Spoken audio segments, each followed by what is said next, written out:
unsolvable. Law enforcement agencies across the country have been using investigative genetic genealogy to solve hundreds of criminal cases, including here in Arizona. Now you can look into those cases yourself with the help of a new database. Dr. Tracy Dowd as well, thank you so much for joining us. First off, I know there's a lot of people who have heard of forensic genetic genealogy or investigative genetic genealogy. I think what we want to do here is go a little bit deeper and explain what it actually means. Sometimes running the DNA through CODIS or a law enforcement database to look for suspects of crime or to identify missing persons or unknown decedents doesn't produce a result. And then you can use forensic investigative genetic genealogy. And it involves a different sort of DNA typing. So you would use DNA typing that looks, instead of the hypervariable regions of the genome, you would look at single nucleotide polymorphisms, many of them. And it's similar to what you would do if you're doing your DNA typing for Ancestry, if you want to put it up on Ancestry.com, or 23andMe, or Family Tree DNA, or GEDmatch. So it's very similar to that. And in forensic investigative genetic genealogy, researchers can only use two databases. They would use Family Tree DNA, or they would use GEDmatch, and they would identify themselves as a law enforcement profile. And when they do that, they shouldn't be visible to other users. And then they can use those databases to find family matches, draw out the family tree of the person of interest that might be a criminal suspect or an unknown decedent. And they identify common ancestors, draw out the family tree, and the person of interest should be a living descendant of people they've identified. So it uses genetic techniques, computer databases, combined with really traditional methods of genealogy and family history research. I think it's really fascinating, and it has become a powerful tool in criminal investigations. We're talking about homicides, sexual assaults, missing persons where maybe the human remains have been unidentified. And because of investigative genetic genealogy, these cases that have gone cold for so long are being solved. Talk about what you've done, your project that have compiled a lot of these cases where this method was used and then announced by law enforcement. So you've compiled these cases. Why was that? What was the purpose of your project? Well, I began my project in the fall of 2020, so it's been going on for a few years now. And I saw a lot of people, of course, were talking about forensic investigative genetic genealogy and what it meant and how it was being used. And I'm a legal scholar and a criminologist, and I was really very interested in answering some key questions about cases that had been solved. And I'd seen around some people attempting to compile lists of cases cleared, and I had an informal one that I was keeping myself. And around the fall of 2020, I decided that the information would be most useful to researchers and policymakers if I collected the data systematically and coded it and put it into a database. So I spent about 6 months looking through all the cases that have been cleared to date. So about by the end of 2020, and I created my first database going back from the first case was the Brian Miller case solved in Phoenix in 2015 by Colleen Fitzpatrick. And then it went up to the end of 2020, and that was my first database. And I put one or two out every year since that time. So I keep a running database of all cases cleared, both criminal cases, unidentified human remains, and there are a small number of disaster victims and living does that have been identified as well. And I published the statistical results of my analysis of the 2020 database in a journal called Forensic Science International Genetics. I know you mentioned Brian Patrick Miller, also known as the Canal Killer. A lot of people were following his case since it happened in the 1990s. Now, I know that back in June of this year, he was sentenced to death being found guilty of killing two young women. That was 21-year-old Angela Brasso in November 1992 and 17-year-old Melanie Bernis just 10 months later.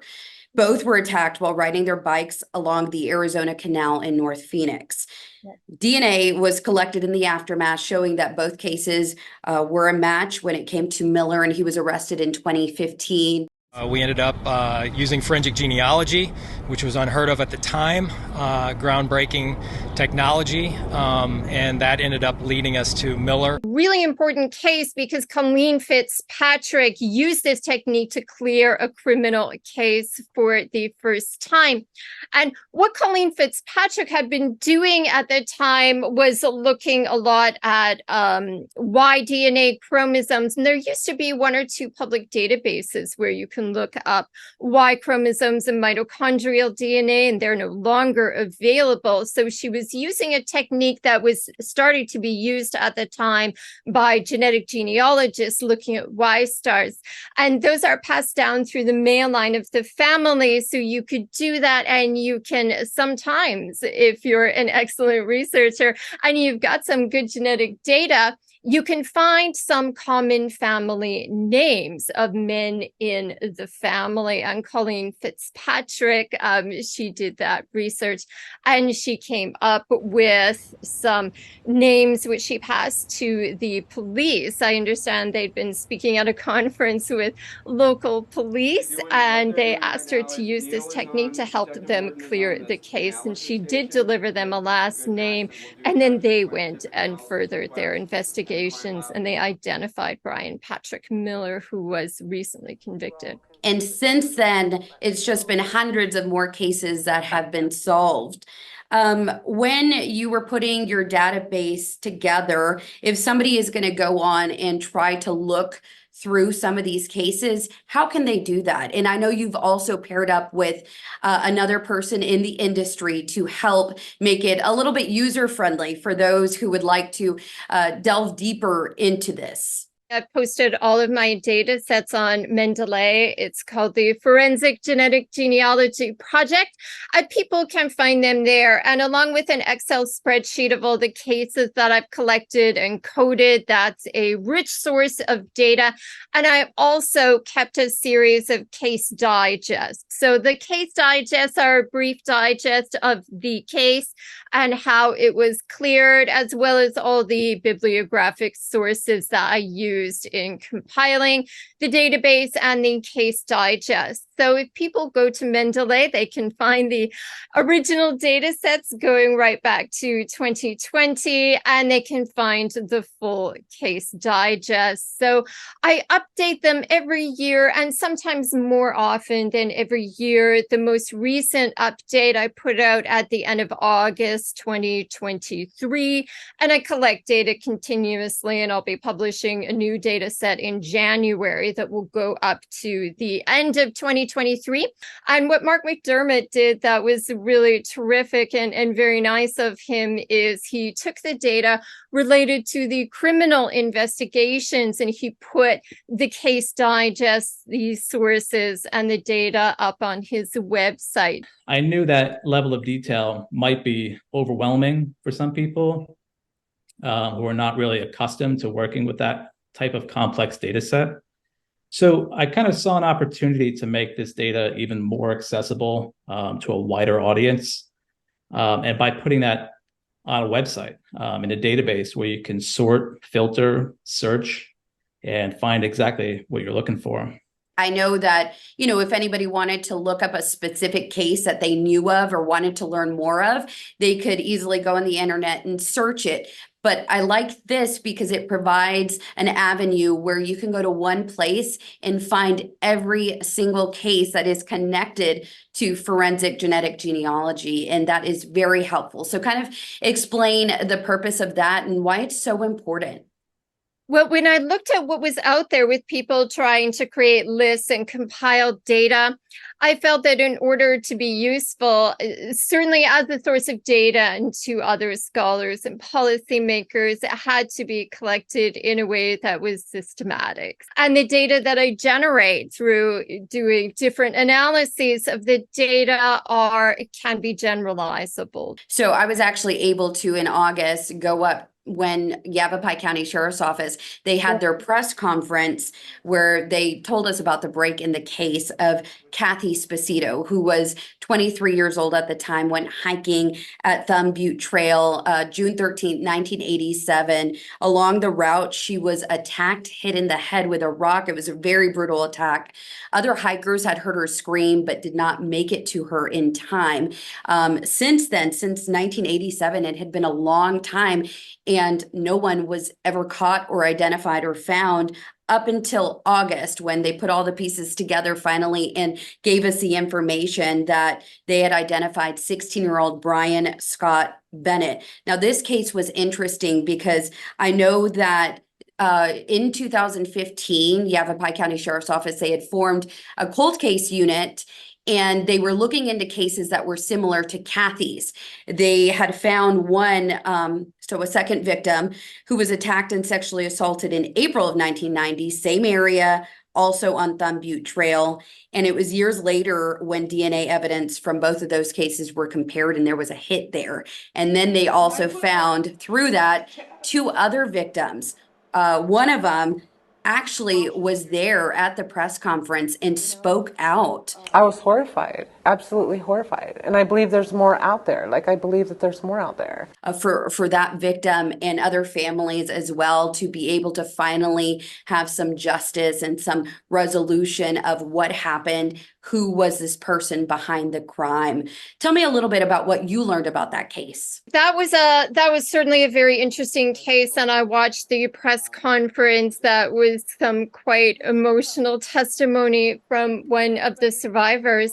And when you use a technique like this to clear old cases like the murder of Spacito, oftentimes, because these perpetrators are highly recidivist, we cleared 4 cases at the same time. And now there were 4 victims, all of whom have received answers about what happened to them. They have received closure, and they have received, whether or not there's going to be a prosecution in their case, they've received some answers and some measure of justice that they just didn't have before. There's a lot. We were silenced, we believe, for so long, 30 some years, and we want our voice now. And I think that this case also shows not just how recidivist some of these perpetrators are, but because of the nature of these cases that we're clearing, these criminal cases, the number one sample source used is semen from sexual assaults or sexual assault kits. So these cases overwhelmingly deal with clearing cases involved with sexual violence and recidivist perpetrators. The Bennett case is very, very typical of that. Last time I checked, you had around 621 cases, a little more than 230 perpetrators connected to those cases. Is that still current, or have there been more since your research was posted online? Yes, there have been some more. And at present, in my unpublished data, I think there's about 450 unidentified decedents, a few more perpetrators than in the August database. And there's also a small number of living does and 2 disaster victims that have been identified.